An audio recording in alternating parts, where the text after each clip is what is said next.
mo pumasyal sa mga kagaya ko, pumasyal sa, sa iba pang mga ano. Basta bago pa.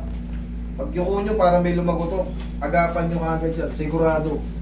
Yung mga susunod na araw, hindi nyo na magugustuhan. Bukod sa hindi kayo makatayo na maayos, uupo kayo, parang may tae yung... Tapos, ay agad. mamamanhid. Relax lang, bossing nga.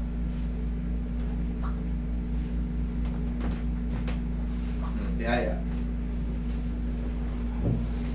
Yan. Kaya mo lang muna sumingaw. Naramdaman mo? Pero may pectus yun. Yun ang hindi nyo alam. May pectus yun. Hindi basta-basta yung ganun lang. May, itulak nyo pangat. Pero kung hindi nyo kabisado, yan nyo muna sa eksperto. Baka mag-iingat din kayo. Baka ma-overpower nyo. Dahan-dahan lang. Parang pabigla. Ano? Pero hindi lahat marunong nito ha. Ingatan nyo yung lakas ng kamay nyo.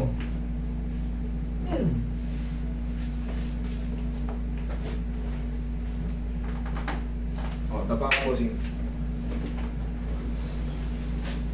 Tapos always secondary muscle spasm, mamassage natin. Okay ka lang dyan? Okay na yung posisyon? Nakakahingan maayos? Okay. Okay, relax na. Ito pang subulan to sa L5S1.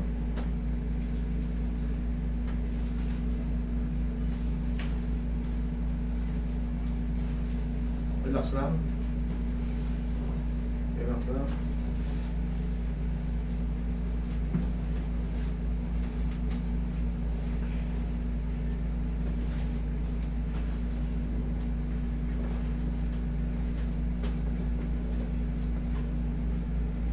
Sige, massage mo rin.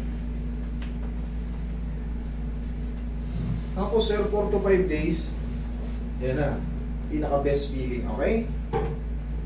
Kasi may ano na yan dyan sir, pinch nerve, or swelling sa loob, hindi agad yan masisiro-siro.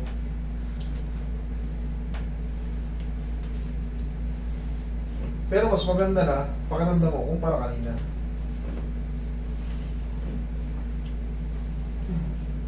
Okay ka lang sir? Sir? Sulit, sumakit ulit.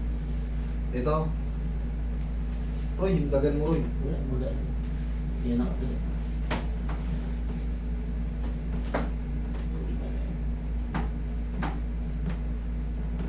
Pag nakaganyan ka, masakit? Hindi. Dito banda. O, tagilid ka ulit. Tagilid, sir.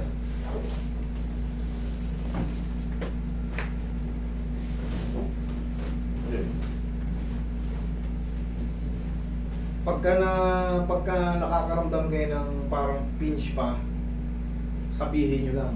Kaya palagi ko kayong kinakamusta pag nakatapa. Kasi may pagkakataon pagka sa posterior disc bulge, pag napaliyad mo ng sobra, iipit siya. Kaya yung iba, ini-stretch mo ng ganyan.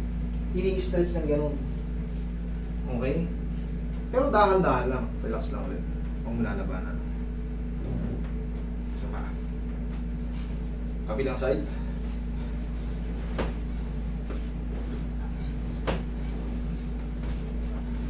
Bakit hinintay mo ba kasi ng 3 linggo?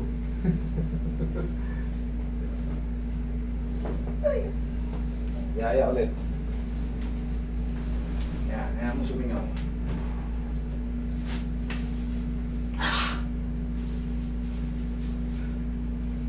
Hindi makatagal sa... Tingnan natin kung hindi ka makakatagal sa pagpupo. Yan, maano rito.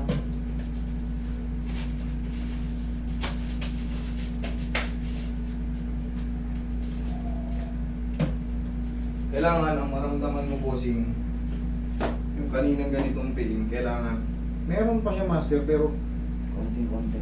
kutik-kutik na lang. Tapos 4 to 5 days wash out na yun. Kasi ang nangyayari dyan bossing, ito umiipit ito.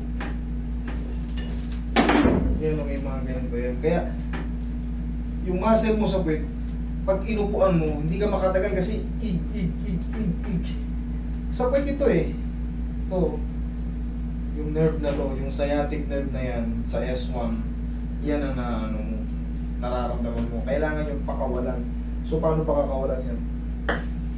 Tinutulak ng gano'n. Yung lumalagotok na yun, may purpose yun. Hindi basta-basta patutulugin lang. O, tingnan mo, tumagal ka ng muko. O, tayo ka. Tingnan natin. Lakad ka. O, the same pa rin ba? Ano? Meron pang bakit. Konti. Yun nga yung sabi ko, hindi siya masusolid. Pero bossing, waiting ka na ng 4 to 5 days. Huwag mo na munang puwersahin.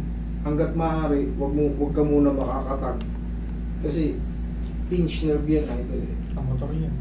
Nakamotor ka. Pwede naman magmotor eh. Dahan-dahan lang. Pero huwag mo sagasahan yung mga hams, huwag mo kasi sana maintindihan nyo, nasisira po ito.